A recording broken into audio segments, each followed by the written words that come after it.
as we talk about like agents and people being free, Deontay Wilder. Well.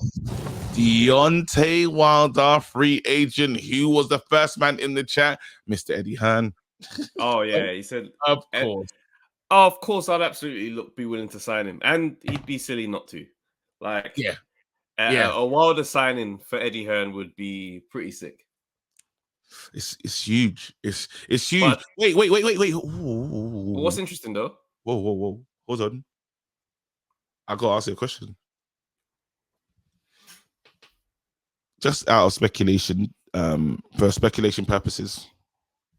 You're AJ, and you see that. How do you feel? Just on the natural, like you're like raw, like you're scrolling on your phone. I'm not mad at it at all. At all.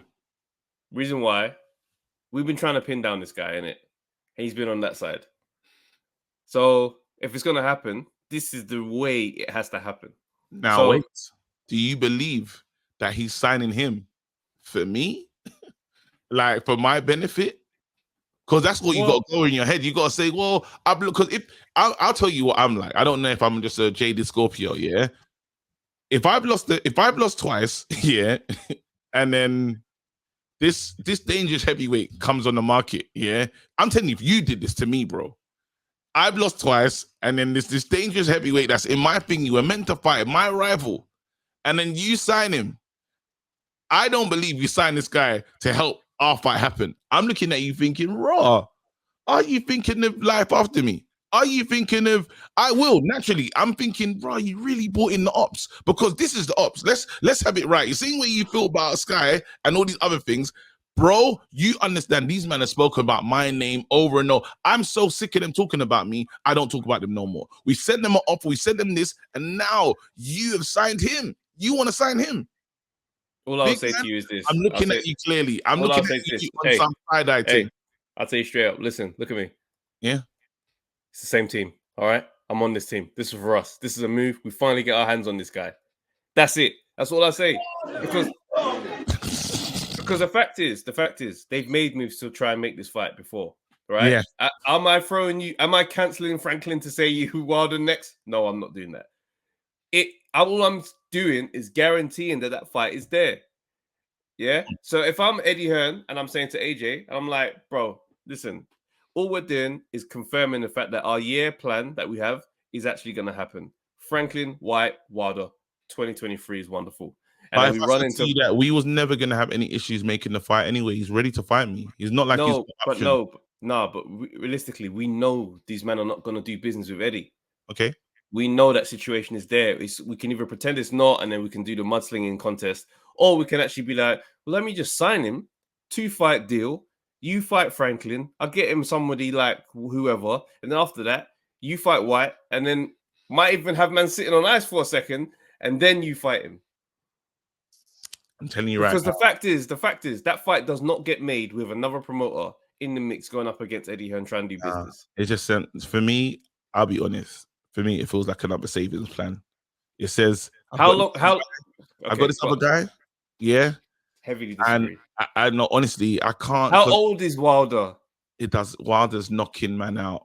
No, listen, hear me out. Hear me on. Wilder is knocking out most man. Bro, period. How old do you think Wilder's knocking out most man? Even Wilder versus Usyk?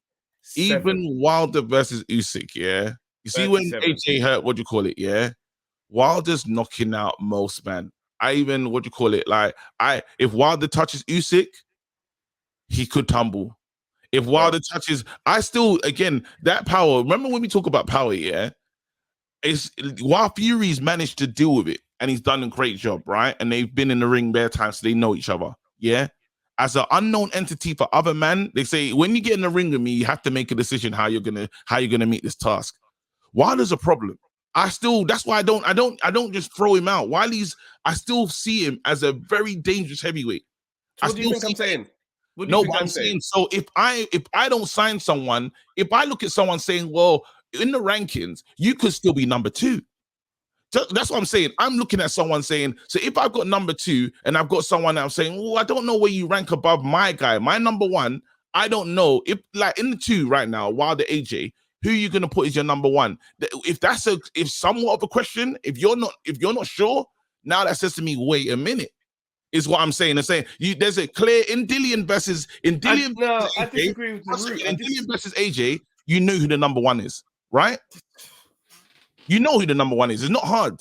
Now, when I say to you Wilder versus AJ, yes, one is more money and this, that, and the other. But I'm saying just on the thing of who is the best fighter out of the two of them, we don't know.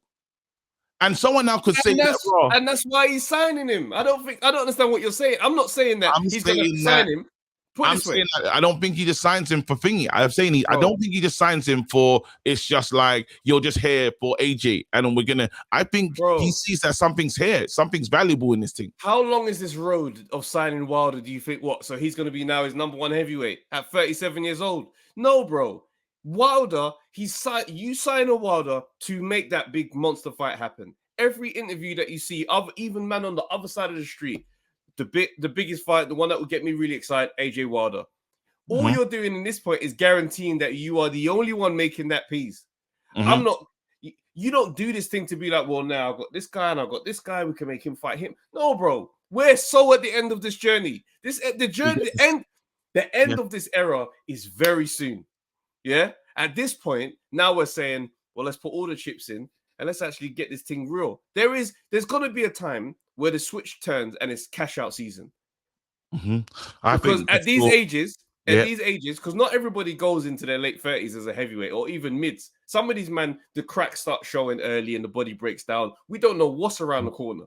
So at this point, all I want to do is not be imagining what this fight looks like. Yeah. So if you're Eddie and you say, yeah, no, I'll sign Wilder. I'm like, yeah, cool. Get him in, get him a run out, or maybe a Ruiz fight. I think he might have said first. After that, we know collision course, these two heavyweights fight. I get to sit in the middle top table by myself. Yeah, but then now I'll say to you, boom, this is the thing. So Craig Richards, that relationship with Bivol has been kind of building from the Craig thing, yeah? Now Bivol's the guy, fam. So you bring in a guy and you're like, oh, we'll see, I got my guy that I'm promoting, this and the other. Relationship formed, we move, right? But what are we looking for? What are we looking for in this era? What's that? What are we looking for in this era? I don't know. What's the question? I don't understand the question. What we are looking for in this era is for all of the big names to fight each other, so we can establish who ran the era and who's number one. That's it. Okay. The only way we get there is by these two having to fight. Yeah. Now I'm saying if I was AJ, I'm just saying if me personally, if I'm AJ, I'm looking at it like raw, like you thinking of life after me, and this is your big plan because I know Eddie Hearn has got no issues sailing into the sunset with the next guy, fam. And he's here. No, I think the relationship with AJ is different. It's not. Okay. I don't think so. I really don't. What you think that AJ Wilder fight and he leaves the ring with Wilder and AJ's in there upset and bro, it's not. Here's my feelings on that relationship. That relationship is not a standard boxer promoter relationship. Yep. Yeah. His relationship with Conor Benn is not your standard boxer promoter relationship. Okay. Right. To his credit or to his detriment, when he's in with a fighter, he's going to stand there with you through your madness. We've seen it with Conor Benn. He has done interview after interview, talking the talk, standing there, making sure I'm the voice on this situation. When he could have easily just gone, end of the day, that's the fighters camp, and we're going to wait for the updates, and we're going to see what the process is going to be, and then move. Because I could distance myself from this. I've invested too much money. No. We're talking about reputations being ruined here, and he stood it right next to the fire. He did. He's not going anywhere.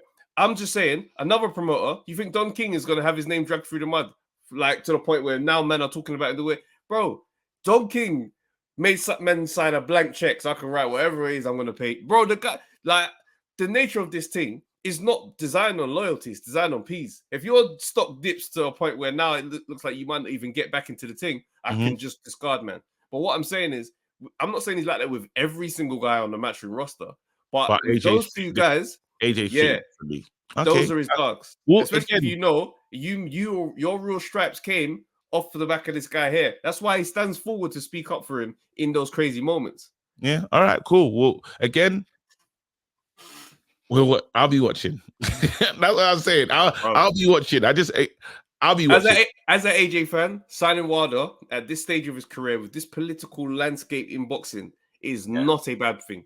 Cool. If you signed him 5 years ago, I'd say it's a bit mad. But let's not pretend. We've been in the cinema now watching this film for 1 hour and 35 minutes. Nah, 3 hours. It's been a Lord of the Rings JR Tolkien special. Cool, but whatever we say, we know the ending is coming soon. Yeah. I gotta get on with my life. I gotta do something else. We gotta leave the cinema. We got we're out of popcorn. We're out of popcorn. Let's do another one. Yo, people, thanks for watching the Undefeated podcast. Make sure you like, subscribe, share, leave a comment, and all that good stuff, man. This is the place to be.